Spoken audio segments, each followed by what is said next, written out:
परेशानी बा? हटबो कि ना? हाँ टच ना कर तू हमर शरीरिया, बेरी बेरी जनिया वो तू भिरिया।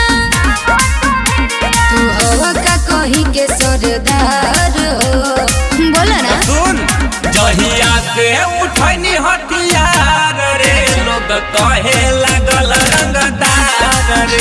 जहिया से उठनी हथियार रे, लोग कहे लागल रंगदार रे।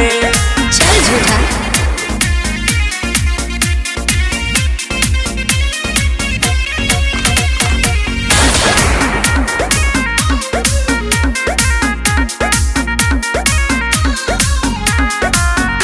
राइफल के नोक पर जबरी करावेला, दर्द करे कमर तब तू नचावेला।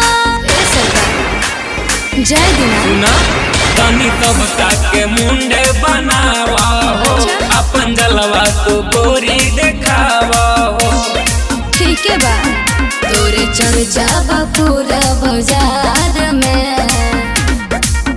जहिया से उठनी हथियार रे, लोग कहे लागल रंगदार रे। जहिया से उठनी हथियार रे, लोग कहे लागल रंगदार रे। ठीक है बा,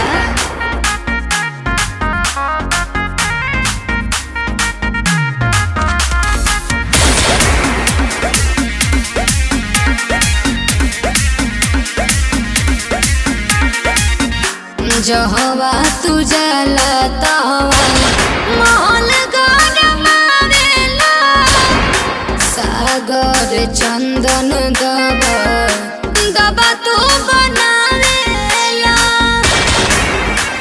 एगो तनिए ने सुनए रतीली, अच्छा। खाली नमरिया कमरिया पमीली। ठीक है बा, मुझे कर तू नहीं बेकार हो। जहिया से उठनी हथियार रे, लोग कहे लागल रंगदार रे। जहिया से उठनी हथियार रे, लोग कहे लागल रंगदार रे। ए सरकार भोर हो गई, जाए दी।